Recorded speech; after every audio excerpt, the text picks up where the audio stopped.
Hello, BookTube. I went out and about today in a slightly chilly but very sunny day.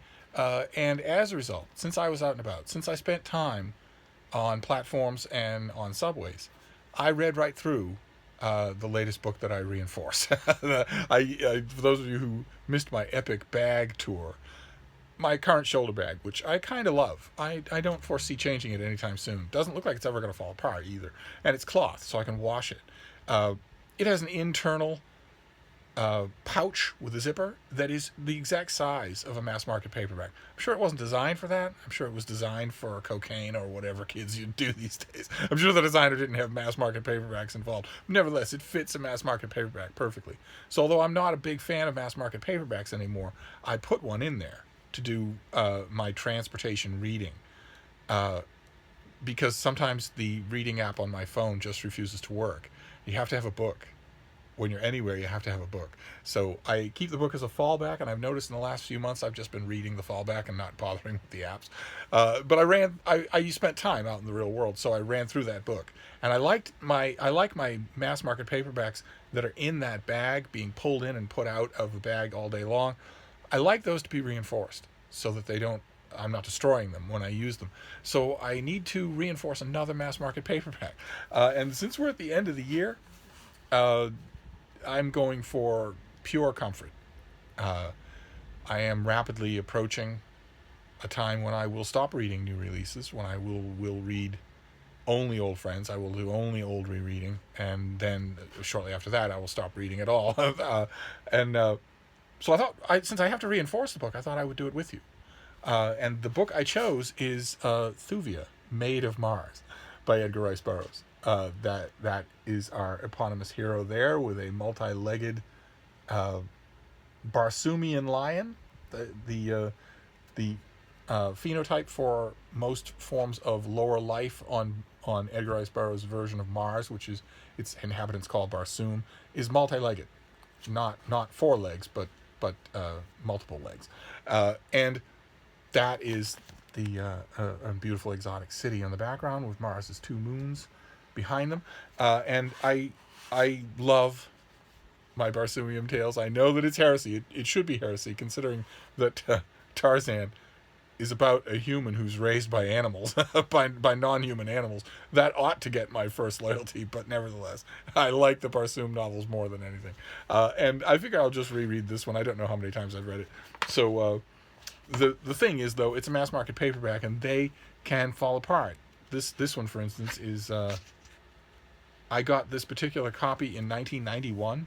That's a very long time ago for such a thing. It was never made for that kind of stress. I've kept it in fairly good condition, but only because I got an older version of Thuvia, Maid of Mars, with a completely different cover. This is Michael Whelan, right? Who did this cover? Is this Michael Whelan or Darrell K. Sweet? I always get those two mixed up. No, it's Michael Whelan. Okay, who's still working today as a cover artist. But I found at a thrift shop an older cover of Thuvia, Maid of Mars, and I didn't reinforce that mass market paper. That was years ago, and read it literally to powder.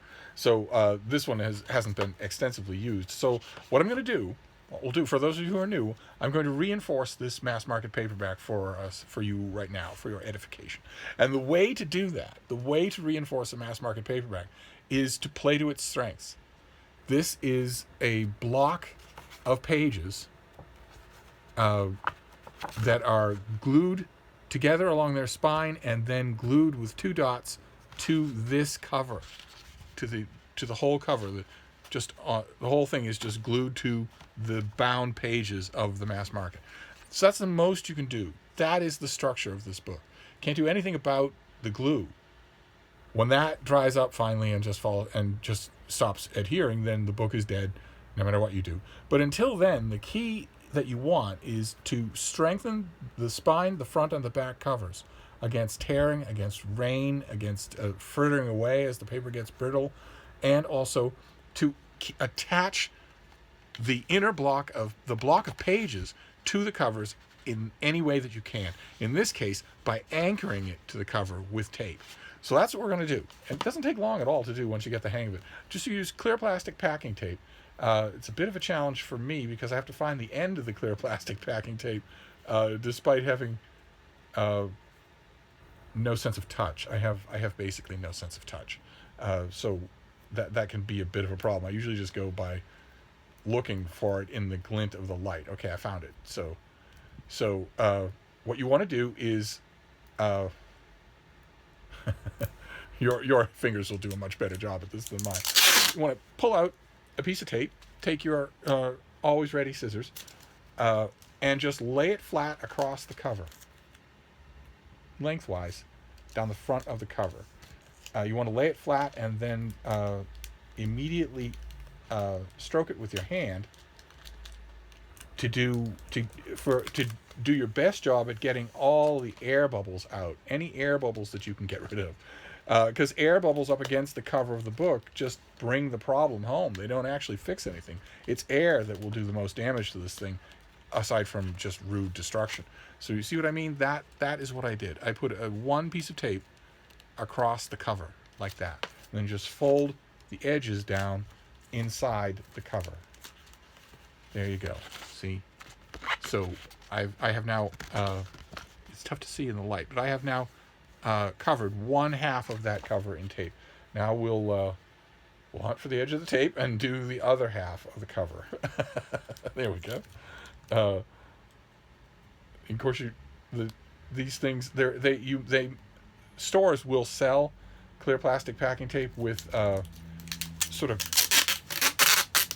plastic lips, tongues to them that cut and measure the tape for you. But I always find those things very cumbersome, so I usually don't bother unless they're the only version available. So you want to put that down. I myself like to overlap it just a bit with the previous piece, just because it adds strength to the end result. There you go. See, we have now.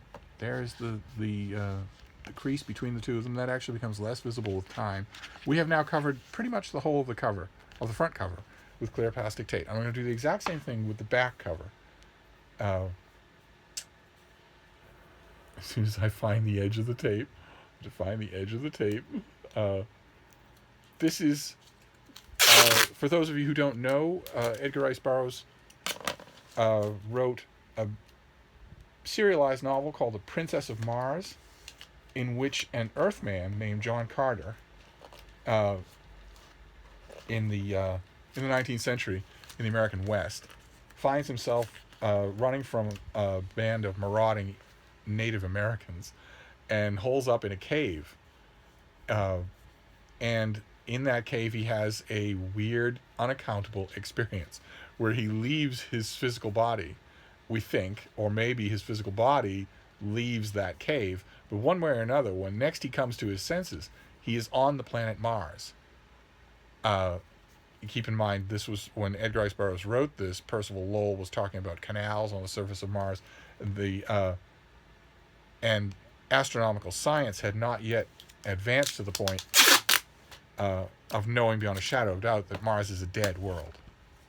Instead, there had been, when Edgar Rice Burroughs wrote this novel, there had been only recently some fairly sophisticated scientific talk about possible technological civilizations on Mars.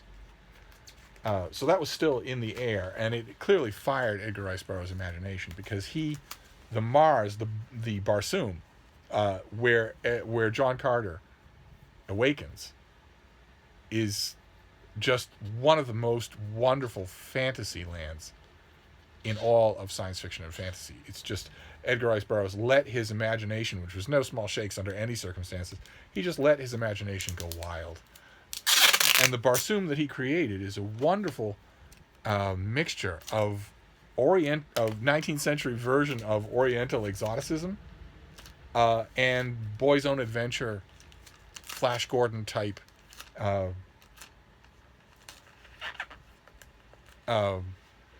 quasi-medievalism. The planet is ruled by hominids, by two-legged, human-looking creatures.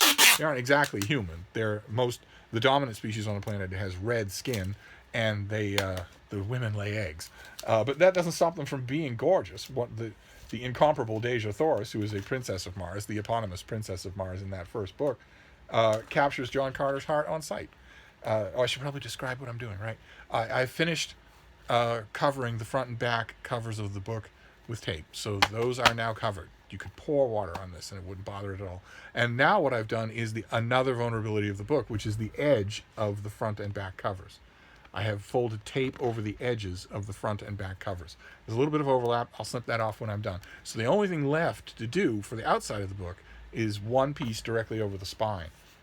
But anyway, John Carter awakens on Mars, and on this strange Mars, and begins to encounter its various species. There are green warriors called Tharks, one of whom becomes his friend. There is no hint of racism. There's no hint of anything like. John Carter is a son of the Old Dominion of Virginia, but it never crosses his mind, never crosses his experience to care that Tharks are green-skinned or that Deja Thoris is red-skinned or anything like that. That's not a factor in these books. And while John Carter is encountering these races, he suddenly realizes that he is fundamentally different from them. Now, John Carter is fundamentally different from everybody. Long before he goes to Mars, we're told that he can't remember childhood, and that he has been had the appearance of a 30-year-old man for a long time, centuries. So he's not a normal Earthman who goes to Mars and has these adventures, but he does have some characteristics involved. He was born on Earth. He was raised on Earth, no matter when it was, no matter how it was, and as a result, when he finds himself on Mars, one of the arguments, in my opinion, that it's his physical body that leaves that cave and in the West and goes to Mars. One of the results of him going to Mars is that when he wakes up, he has Earth muscles on Mars, which has, of course, a much weaker gravity than Earth. Okay, another thing I'm doing here, now that I've done the outside of the book, the thing is to put pieces of tape on the inside, and that's what I'm doing. You cut shorter pieces of tape, then you want to force the cover open a little bit more than you ordinarily would. Lay the tape as flat as possible down that crack, and just fold the book flat real hard on top of it. So there you go. See that? The tape is now holding that page. And then, as you can see, because the book is organically doing it, you want to put another piece inside the second page. That's what we're going to do now. We'll put another piece in there, and then we'll do the same thing with the back crease. But anyway, John Carter's muscles on Mars, his Earth muscles on Mars, give him the ability to leap phenomenal distances. In fact, the first word that he learns in any Martian language is the word for jump. And also in an added bonus that Edgar Rice Burroughs quickly and strategically forgets, it also gives him enormous physical strength. It makes him think about Superman, right? When Superman comes to Earth with power, he gains powers and abilities far beyond those of mortal men, at least in the original version of his origin, mainly because Earth has a far lower gravity than his home planet of Krypton. It's only later that the yellow sun, the radiation of a yellow sun, is added to the mix. John Carter is a prototypical Superman in that sense, in that he is an alien on Mars, and as a result has alien superpowers. He's also an excellent swordsman from his life of combat, so he becomes a warrior on Mars and eventually rises to the level of warlord of Mars. He becomes a revered figure, saves the whole planet multiple times, and marries Deja Thoris and has children with her. And in Thuvia, Maid of Mars, the eponymous princess Thuvia is promised to a brutal Martian warlord, but John Carter's young man, super hottie son, Cathoris, Carter and Deja Thoris, that's what they name him. They name him Cathoris. He is in love with Thuvia, and he is determined to win her hand. And when she is kidnapped, it looks like someone has framed him for the crime. So he has a double motive to save her, not only to clear his own name and prevent war between the major cities on Barsoom, but also because he loves her and is devoted to her even if she should scorn to speak with him. Edgar Rice Burroughs lets fly in these books, in Thuvia, Maid of Mars, in Lana of Gothol, and especially in The Chessman of Mars and The Fighting Man of Mars. Those 4 books that don't really involve John Carter at all. He lets fly with a kind of syrupy, chivalric romance that you catch a faint echo of it a generation later in the comic books of Stan Lee, but mostly a writer today would be just embarrassed to have a character act this way, and yet there's a sweetness to it. I just love it, absolutely love it. So when Thuvia, Maid of Mars, who is always referred to that way, just like in Lana of Gothol, she's always referred to as Lana of Gothol. But when she is kidnapped, Carthoris leaps into action, and we follow his adventures. There's some amazing stuff. They meet a lost race of Martians who have super telepathic abilities, and there's all sorts of daring do, and there's a bad guy who is converted to the side of good, which is another thing that Edgar Rice Burroughs loved. And throughout, we are told that Carthoris is naturally cut out to be an adventurer. Not only because he's his father's son in terms of daring do, but also because he's his father's son in terms of his superior agility. And I remember the first time I read Thuvia, Maid of Mars. Oh, there we go. By the way, that is my reinforced book. I'm going to put a bookmark in here, and that is, I reinforced it as much as it can be reinforced. This will last for years now. One of the things that I noticed that when I first read this book, I wanted to point it out right away. In fact, I did point it out loud to my beagles at the time. I said, wait a minute. Carthoris wouldn't have enhanced agility or enhanced strength. John Carter has no enhanced agility or enhanced strength. He's human. And the only reason that he has enhanced strength or agility is because of a gravity difference on Earth. It's not an inborn trait to him, and certainly isn't inborn to Dejah Thoris. So even if Martian breeding works according to the same genetic inheritance as Earth breeding does, even so, Carthoris will be a simple Barsoomian. I didn't want to spoil the fun, though. And Carthoris is never made into any kind of Superman, either. And I have often thought about doing a NaNoWriMo novel or fan fiction on fanfiction.net or something of the adventures of Carthoris. Not just this adventure, but many adventures. With John Carter out of the picture, with his mother and father out of the picture, where I give him his own supporting cast and his own personality, which he kind of sort of lacks. Edgar Rice Burroughs' true knights, his knight-like beings, his young men who are valiant swains and swordsmen, they're fun to read about, but they don't have anything in the way of a personality. They're pure and simple, like Prince Valiant, a heavy influence. And I might yet do that. Who knows? I might yet do that. A novel about Carthoris would be fun. I'm not sure that I could live with his dorky name that whole time, but I'd manage. So there you go. That is just an extra video. I just felt like seeing your face. That's all. So this is my next Subway book, Thuvia, Maid of Mars. I should not be rereading this at all. I have a million books to read that are better. Edgar Rice Burroughs wrote this in 1914. He wrote it in at most 2 months. From clean sheet of paper in a typewriter to finished manuscript in his new editor's hands, in at most 2 months it took him. So and anything that takes 2 months to write probably shouldn't be reread and lovingly reread 100 years later. But nevertheless, can't help it. I have a sweet spot for the Barsoomian tales. So I'm gonna wrap this up now that I've done all my confession. But we'll be back. Plenty more bookish stuff. Not today, probably, but tomorrow.